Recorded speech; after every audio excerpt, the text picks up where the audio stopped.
목요일 묵상의 시간입니다. 말의 변화가 아니라 삶의 변화가 있는지를 분별하라. 말의 변화가 아니라 삶의 변화가 있는지를 분별하라. 이런 제목으로 오늘 묵상 또 나누겠습니다. 저제 우리는 남유다 몰락, 그러니까 하나님과 언약을 맺은 이 땅의 유일한 나라의 몰락이 그 언약을 맺은 백성들이 전혀 모르다가 급작스럽게 생긴 일이 아니라 하나님이 이 언약의 나라를 시작하실 때부터 이 백성들이 어떤 존재인지를 신신당부하며 알게 하신 그 하나님의 진실한 의도를 잊어버리고 860년 동안이나 고집스럽게 살아온 결과다라는 이 사실을 생각해 봤습니다. 그러니까 진심을 보지 못하면 오해가 쌓이게 되죠. 그러니까 한 사람의 진심을 알게 될 때 어때요? 그가 했던 모든 말과 행동의 그 진실이, 그 사실이 비로소 다르게 보이게 되죠.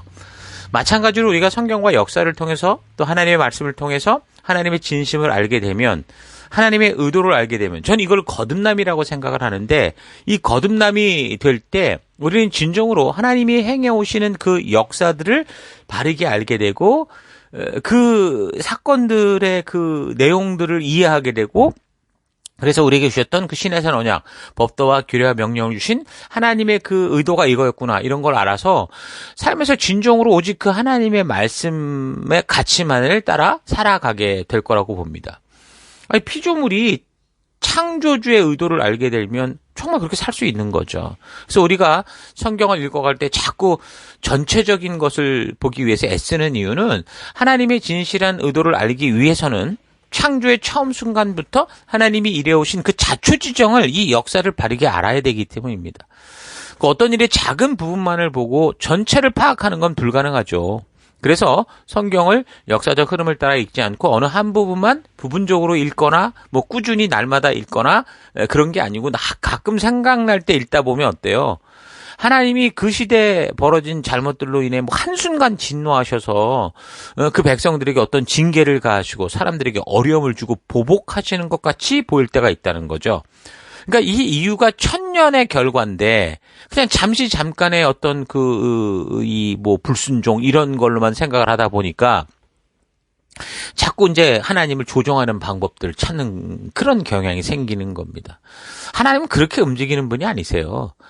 우리가 잘못하면 그 순간 잡아다가 족치는 분이 아니고, 우리가 잘못된 길을 가면 다칠까봐 죽을까봐 오히려 노심초사하시며 계속 우리를 바른 길로 인도하시는 분이시죠. 그래서 그 백성들에게 미리미리 다 말씀해 주세요. 위험한 길, 축복된 길이 이런 거야. 그래서 위험한 길에 대한 그 대표적인 예가 신명기 28장 근거를 통해 봤듯이 오히려 더 자세하고 더 많은 분량으로 경고하시고, 그리고 바른 길이 무엇인지를 세세하게 미리미리 말씀해 주셨잖아요. 하나님은 꼭 말씀하시고 행하신다니까요. 우리도 모르는 사이에 뭘 해버리고 당신 혼자 해버리고 너 왜 그랬어? 이렇게 다그치는 분이 아닙니다. 아모스를 통해 보듯이 하나님은 미리미리 당신의 뜻을 분명하게 알려주시는 분이에요. 아모스 3장 7절. 주 여호와께서는 자기의 종인 예언자들에게 자신의 계획을 미리 알려주지 않고서는 어떤 일도 하지 않으신다. 그러니까 그것도 모자라서 우리가 잘못된 길에 들어서면 계속 선지자를 보내시잖아요. 부지런히 보내시잖아요. 그래서 그 백성들에게 경고하시고 돌아오라 간청하시고 자녀들이 바른 길로 돌이킬 수 있도록 통곡하며 우시는 하나님이시죠. 너희를 위한 행복의 길, 영원한 길로 가라. 이것이 그 백성을 향한 하나님의 애타는 부탁인 거예요.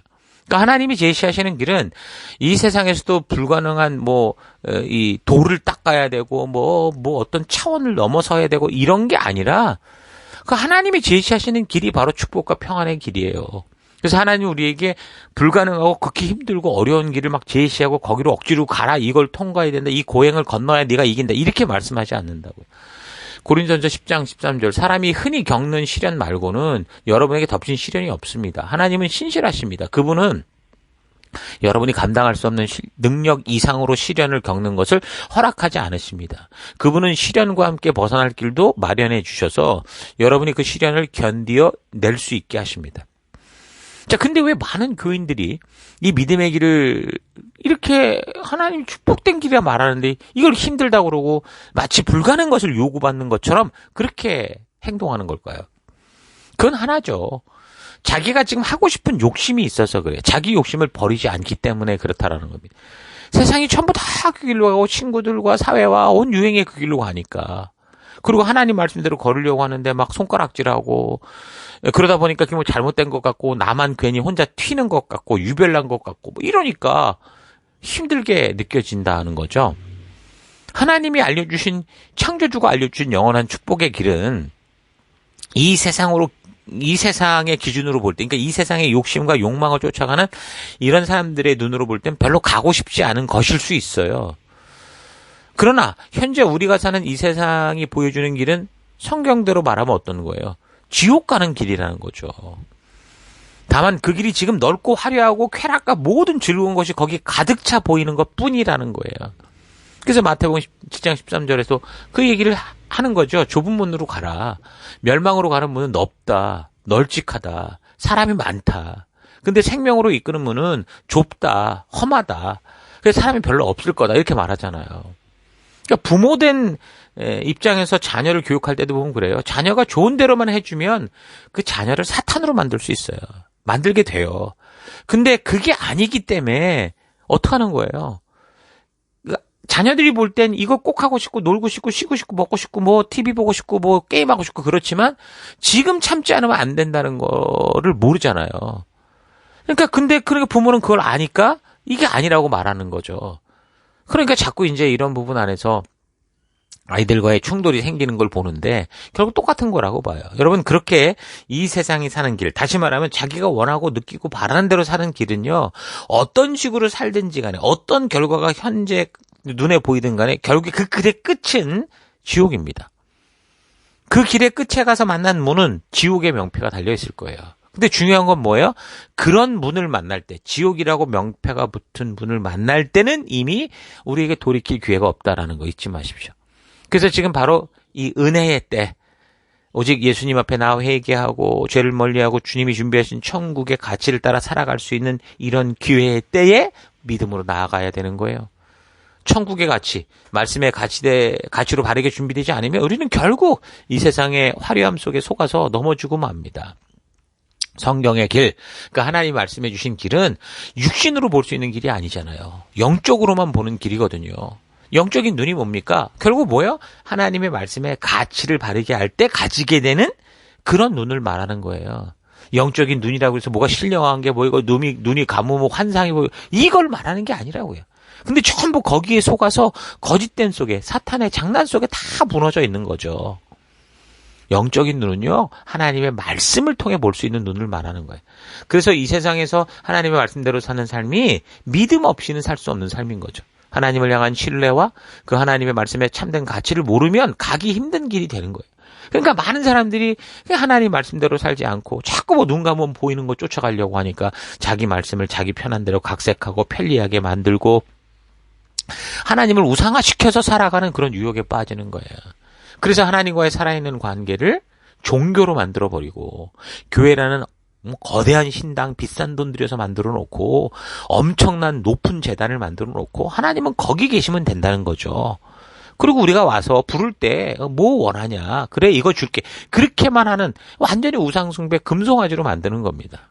그러니까 이런 모습이 바로 이 지금 북왕국 남왕국, 이 이스라엘이라는 택함받은 자들의 패망의 원인이었고, 오늘 이 시대에 또 그렇게 부름받은 진정한 이 사명을 모르고 교회를 종교처럼 다니고 있는 오늘 수많은 교회 속의 사람들의 모습, 그 결과가 된다는 겁니다.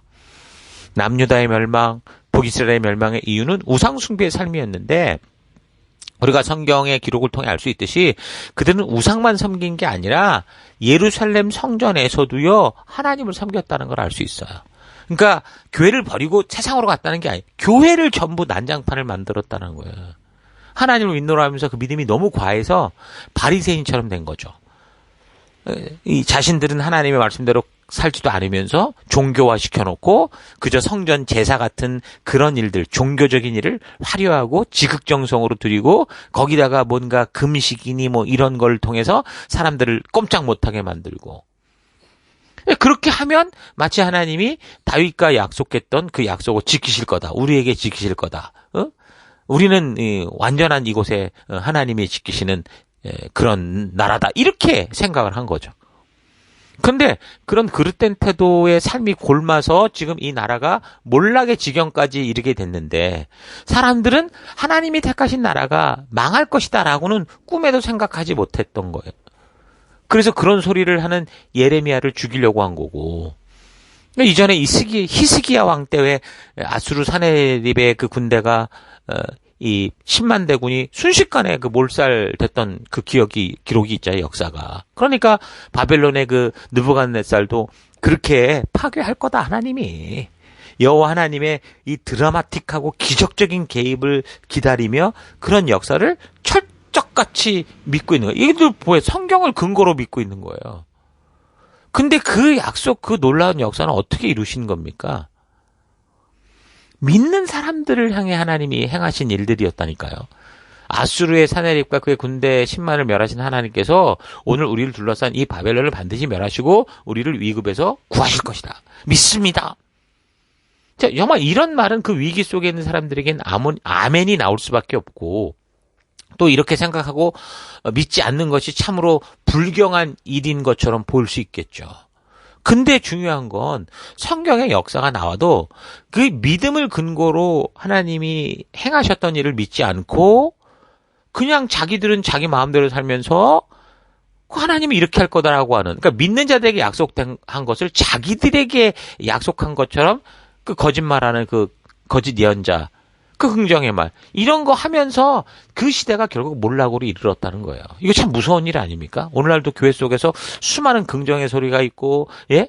그 낙관론이 있는데, 근데 지금 이 원리를 딱 생각해 보세요. 하나님의 말씀대로 사는 건 아니면서 이게 그런 약속은 믿는다. 이거 참 문제라는 거죠. 그러니까 저들의 말과 외침은 틀리지도 않아요. 성경을 근거로 막 얘기를 하는 것 같은데 왜 이런 외침이 결국 거짓 선지자의 예언이 되어버리고 결국 이거를 믿는 백성들이 몰락으로 가게 됩니까? 그럼 바로 하나님의 말씀의 가치대로 변화되고 살아가는 삶이 없기 때문인 거예요. 하나님은 그렇게 살아가는 사람들을 향해 약속하신 건데 그런 믿음으로 사는 삶을 살지 않으면서 그 약속만 붙드는, 이 웃긴 거죠. 성전과 그 예배와 제사를 비롯한 모든 것이 결국엔 그래서 이 사람들에게는 하나님의 힘을 이용하고자 하는 그런 종교로 뒤바뀌어 버린 거예요. 오늘날도 좀 이게 가장 큰 문제라고요. 핵심은 뭐라고요? 말씀의 가치대로 우리의 삶이 변화되지 않는 거라는 거죠. 그러니까 오늘 이 시대도 하나님을 몰라서, 하나님이 행하신 역사를 몰라서가 문제가 아니에요. 믿음의 말을 하지 않아서가 아니라, 긍정의 말을 많이 해서가 아니라, 자기 자신은 하나님의 뜻대로 변화될 마음도 없고 그렇게 살지도 않고 하나님을 종교, 금송아지로 만들어 놓고 자기가 기대하는 대로 움직일 거라고 굳게 믿고 있는, 이게 문제라는 거죠. 그러니까 성도의 삶은 단지 행동의 변화, 말의 변화가 아니라 하나님의 말씀의 가치대로 완전히 새롭게 거듭나는 삶이 돼야 되는 거예요. 완전히 다른 사람이 돼야 돼요. 그래서 하나님의 말씀과 그 말씀이 주는 가치가 성도가 살아가는 삶의 모든 것이고 유일한 기준이 되는 삶이 되어야 되는 건데, 하나님의 말씀이 모든 게 아니라 그냥 내가 필요한 것 중에 하나가 돼버린 거, 이게 문제인 거죠. 하나님을 믿지 않는 게 아니라 하나님을 우상으로 만들어 버리니까 여러 우상 중에 하나가 된 게 문제라는 거예요. 그러니까 세상이 볼 때도 쟤들도 그렇게 믿는데 왜 내 것만 틀렸다고 그러냐, 이렇게 말을 하는 거죠. 하나님의 말씀이 나를 변화시키며 살아갈 유일한 가치가 되는 게 아니라 내가 하나님의 힘만을 사용해서 하나님으로 하여금 내가 원하는 대로 움직이게 하고자 하는 욕심, 나는 변하지 않고 하나님을 움직이려는, 그게 바로 우상숭배인데, 그런 마음이 그 남유다의 몰락의 원인이었고 오늘 이 시대에 많은 교회 속에 산재해 있는 문제라는 거예요. 성경은 하나님과 재물을 겸하여 섬길 수 없고 하나님과 우상을 겸하여 섬길 수 없다고 말합니다. 누가복음 16장 13절. 지파인이 두 주인을 섬길 수 없나니 혹은 이를 미워하고 저를 사랑하거나 혹 이를 중히 여기고 저를 경히 여길 것입니다. 너희가 하나님과 재물을 겸하여 섬길 수 없다. 이렇게 말합니다. 그러니까 남유다 몰락의 가장 큰 원인이 바로 이것이었어요. 성도의 삶 안에 하나님도 있고 세상도 있는 거죠. 성도가 살아감에 있어 세상의 가치도 따르고 하나님의 가치도 따라가는. 그러니까 하나님의 수준이 격화돼 버리니까, 우상이 돼 버리니까, 금송아지가 돼 버리니까 누가 와도 괜찮은, 많은 신일수록 더 좋다. 그게 오늘날 우리 시대가 말하는 그런 주장 아닙니까? 기억해야 될 것은 여러분, 나무와 돌, 태양과 달과 같은 것에 절하는 것만이 우상숭배가 아니고요. 하나님도 섬기면서 물질과 인맥과 권세의 힘도 더불어 섬기고 겸허히 겸하게 섬기, 이게 우상숭배라는 거예요. 하나님을 섬긴다면서 자기 생각과 욕심대로 행하는 게 바로 우상숭배죠. 그래서 오늘 우리 시대 속에서 성도가 참으로 바르게 말씀의 가치를 깨어있지 못하면 어느 순간인가 그릇된 우상숭배, 하나님의 이름을 외치면서도 하나님의 역사를 믿는다라고 말하면서도 결국 몰락으로 가는 남유다 꼴이 되는 거예요. 교회에 오면은 교회 얘기를 안 해요. 말씀 얘기를 안 해요. 늘 재밌는 얘기만 해요. 그럼 어떻게 하겠다는 거예요? 하나님이 교회에서는 그 부르심 앞에서는 정말 주님의 마음을 찾고 주님의 뜻을 구하고 주님의 그 의도를 만나는 시간이 되고, 그리고 우리에게 주어진 삶의 현장 속에서는 그 주신 것들을 누리며 살라고 하는데, 세상에 가서는 세상 것 즐기고 살다가 교회 와서는 교회끼리 재밌게 살겠다, 이런 식이 되는, 이게 문제라는 거죠. 그래서 세상과 하나님과 내 욕심을 동시에 즐기는 전부 더블 마인드, 이게 된 게 이게 문제라는 거야. 우리 성도는 오직 하나님 말씀만을 향해 가는 싱글 포커스로 나아가야 되는 거죠. 그래서 성경과 역사를 통해 하나님께서 우리에게 말씀하신 진정한 말씀의 가치를 바르게 알아가는 우리가 돼야 되는 거예요. 교회까지 와서 굳이 세상의 얘기, 즐거운 얘기, 재미를 찾을 필요가 없다고요. 재미를 찾아도 그냥 정말 세상의 재미가 아니라 말씀 안에서 하나님의 마음을 알아가는 그 재미, 그 놀라운 기쁨을 찾아야 되는 거죠. 성도가 이 세상을 살아가면서 왜 하나님께서 주신 축복된 길이, 이런 길이 힘들고 어렵다고 생각합니까? 그건 지금 주님이 주신 기준이 높은 게 아니에요. 여전히 교회까지 와서 각자 버리지 못하는 욕심, 욕망, 게으름, 그 재미 때문에 영적으로 싫은 거, 이런 거죠. 영적 실증. 그러니까 하나님이 우리에게 주신 이 길은 재앙이 아니라 평안의 길이고, 그래서 절대 힘들고 어려운 게 아니라고 성경은 말합니다. 다만 그러니까 사람들이 자신의 욕심에 끌려서 세상에 좋아 보이는 것을 버리고 싶지 않은 욕망과 욕심 때문에 힘들어하는 거예요. 야고보서 1장 14절. 사람이 시험을 당하는 것은 각각 자기의 욕심에 이끌려서 꿰매에 빠지기 때문입니다. 욕심이 잉태하면 죄를 낳고 죄가 장성하면 죽음을 낳는 겁니다. 이렇게 얘기를 하죠. 그러니까 쉬워 보이고 편안해 보이고 화려해 보이고 재밌어 보이고 많은 사람들이 많이 부글부글 우글우글 모인다고 해서 속지 말라는 거예요. 교회를 다녀도 달콤함에 속지 마십시오. 하나님도 전하고 또 다르게 즐길 수 있는 것도 더불어 전하는 그런 제사장들, 그런 목사들에게 속지 말라는 거예요. 다시 말해서 성도들이 하나님 말씀의 가치를 따라 변화되고자 하는 삶은 전혀 없는데도 불구하고 만사 괜찮다, 예배로 모여라, 기도해라, 찬양해라, 그러면 만사 오케이다.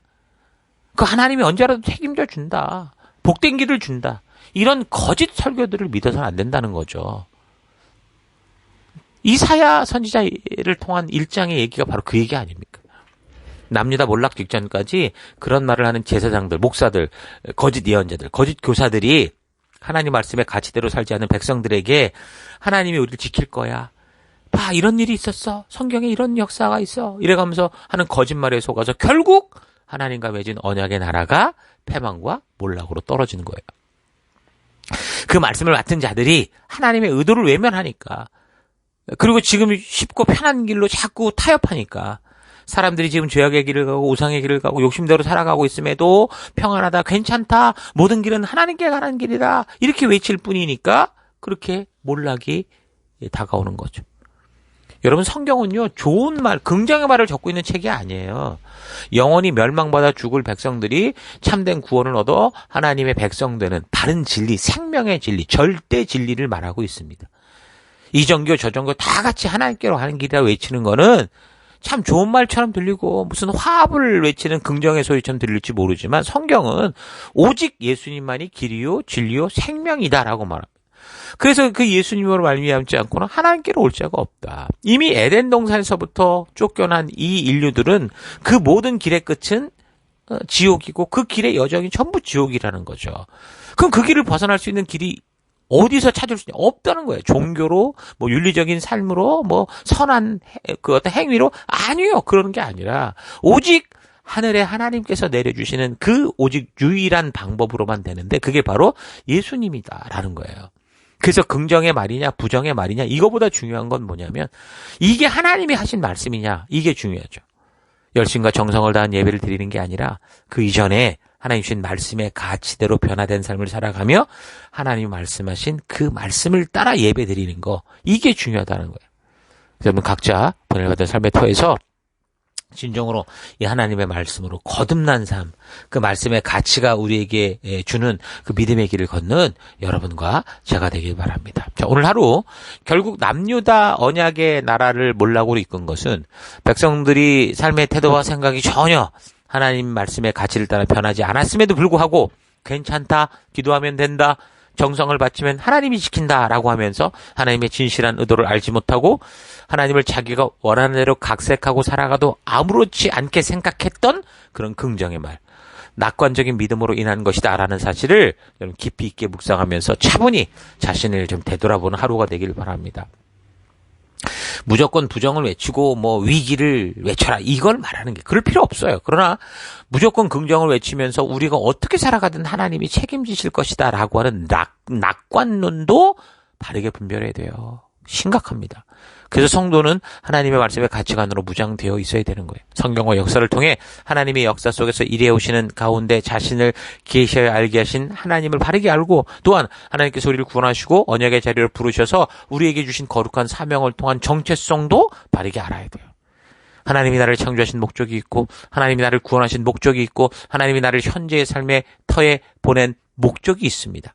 그래서 성도는 그 목적이 이끄는 삶으로 나아가지 않으면 부름받은 의미를 잃게 되고, 그 의미를 상실하면 하나님이 어떤 분이신지에 대한 오해가 생기죠. 그렇게 되면 그때부터는 아무리 교회에서 여러 가지를 열심히 한다고 해도, 하고 믿음 이렇게 외쳐도 결국 자기 생각과 자기 마음대로 살아가는 그런 존재가 되는 거예요. 자, 이런 사실 잊지 마시고, 나는 하나님이 나를 구원하시고 부르신 그 부르심에 합당한 삶을 살고 있는지, 아니면 내가 바라고 기대하는 바대로 살아가고 있는지를 바르게 분별해서 하나님께서 나를 부르신 그 자리, 열방의 제사장이요 거룩하게 구별되어 부름받은 하나님 나라 백성다운 삶을 살아가는 여러분과 제가 되기를 축원합니다. 오늘 하루도 힘내십시오. 잠시 기도하겠습니다. 하나님께서는 분명한 목적이 있어서 나를 창조하시고 구원하시고 언약의 자리로 불러 하나님 자녀 삼아 주셨는데, 그 부르심의 자리가 축복된 자리요 생명의 자리임에도 내가 바라고 기대하는 바대로 나의 만족과 유익을 위해 고집스러운 삶을 살아온 것을 회개합니다. 하나님과 맺은 언약의 말씀의 가치관을 따라 살아가는 정체성이 없다면 우리가 교회 생활은 어떤 열심이든지 그것은 오히려 우상숭배에 가깝다라는 것을 잊지 않고, 하나님 말씀의 가치가 내 삶의 기준이 되는 삶 살기 원합니다. 내가 입으로 외치는 것이 내 믿음의 현실을 보여주는 게 아니라, 말하지 않아도 내 삶에서 추구하며 나아가는 그 가치가 나의 믿음의 현실을 보여주는 것이다라는 거 잊지 않고, 늘 내 삶의 모든 선택의 삶이 무엇을 향하여 어떤 기준을 따라가고 있는지 바르게 분별하는 그런 하루 되기를 원합니다. 그 길로 이끄시고 인도하신 하나님 감사드리고 예수님 이름으로 기도했습니다. 아멘.